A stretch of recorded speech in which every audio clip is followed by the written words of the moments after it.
यदि आप one fan को टू स्विच से कंट्रोल करना चाहते हैं, दैट मीन्स आप चाहते हैं फैन को आप इस स्विच से स्टार्ट कर सकें तो भी आप कर सकते हैं।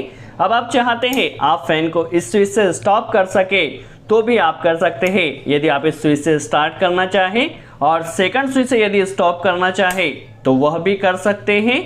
और यदि आपको फैन की स्पीड को एक फैन रेगुलेटर लगाकर कंट्रोल करना हो तो भी आप कर सकते हैं। देखिए अभी यहाँ पर हमारे फैन की स्पीड हाई हो चुकी है। यदि हमें इस रेगुलेटर से फैन की स्पीड कंट्रोल करना हो तो आप इस तरह से रेगुलेटर को रोटेट कर कर फैन की स्पीड को कंट्रोल कर सकते हैं। तो किस तरह से वन सिंगल फैन को टू स्विच से स्टार्ट एंड टू स्विच से स्टॉप किया जाएगा एवं किस तरह से फैन रेगुलेटर कनेक्शन किया जाएगा, चलिए वीडियो स्टार्ट करते हैं। सबसे पहले हमारे पास यहाँ एक कूलिंग फैन है और कूलिंग फैन को टू पोजीशन से कंट्रोल करना है। तो यहाँ पर हमें दो स्विच की ज़रूरत होगी जो कि टू वे स्विच होने वाले हैं। देखिए हमें दो टू वे स्विच यहाँ पर लगाना है। टू वे स्विच में पीछे की तरफ आपको 3 पॉइंट्स या 3 कॉन्टेक्ट्स इस तरह से मिल जाते हैं। किस तरह से वर्किंग होगी, यदि स्विच की पोजीशन इस तरह से है तो जो आपका कॉमन या सेंटर वाला पॉइंट उसका कॉन्टेक्ट ऊपर की तरफ रहेगा और यदि स्विच को नीचे की तरफ किया जाए तो कॉमन का कॉन्टेक्ट नीचे की तरफ रहेगा। चलिए किस तरह से कनेक्शन किया जाएगा हम समझ लेते हैं। यहाँ पर हमें एक फैन रेगुलेटर या फैन डिमर कनेक्ट करना है जिसके ज़रिए हम फैन की स्पीड कंट्रोल कर सकें। देखिए हमारे पास यह एक रेगुलेटर स्विच है। रेगुलेटर स्विच में आप पहले देख लीजिए आपको इनपुट फेस कहाँ पर लगाना है और लोड का कनेक्शन कहाँ पर करना है, इसे आप पहले ज़रूर चेक कर लीजिए। चलिए कनेक्शन की बात की जाए तो काफ़ी सिंपल है। देखिए हमारे पास जो फर्स्ट टू वे स्विच है, फर्स्ट कनेक्टर हमें यहाँ पर इस स्विच में ऊपर की तरफ लगा देना है। चलिए कनेक्शन को आप अच्छे से टाइट कीजिएगा, लूजिंग ना हो इसका ध्यान रखिएगा।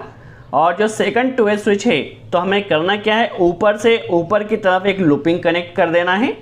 चलिए सिंपल सा अभी हमने एक कनेक्टर लगा दिया है। अभी देखिए अब हमें क्या करना है, जो हमारे पास नीचे वाला पॉइंट है टू वे स्विच में, नीचे वाले पॉइंट्स में एक कनेक्टर हमें लगा देना है और इसे जो सेकंड टू वे स्विच है नीचे से नीचे की तरफ एक कनेक्टर हमें लगा देना है। देखिए अभी हमने कुछ नहीं किया है, ऊपर से ऊपर की तरफ एक कनेक्टर लगाया है, नीचे से नीचे की तरफ टू वे स्विच में हमने एक कनेक्टर लगाया है।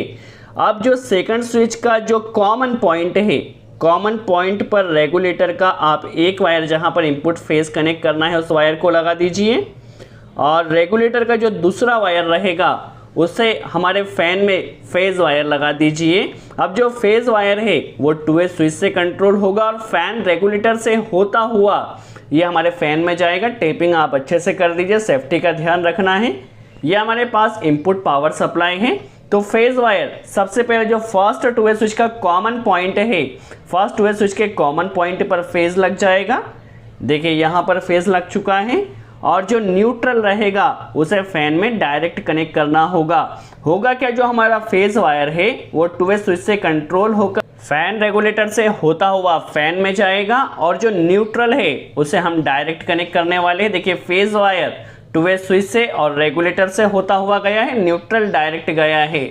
चलिए अच्छे से हमने टैपिंग कर दिया है। अब यदि हमें फैन को फर्स्ट स्विच से स्टार्ट करना है तो यहाँ से स्टार्ट कर सकते हैं और सेकंड स्विच से स्टॉप कर सकते हैं। देखिए इस तरह से यहाँ से फैन हमारा स्टॉप हो जाएगा, यहाँ से स्टार्ट और सेकंड स्विच से स्टॉप कर सकते हैं। यदि हमें सेकंड स्विच से फैन को स्टार्ट करना हो तो वह भी हम कर सकते हैं। देखिए हम किसी भी स्विच से फैन को स्टार्ट कर सकते हैं और किसी भी स्विच से स्टॉप कर सकते हैं।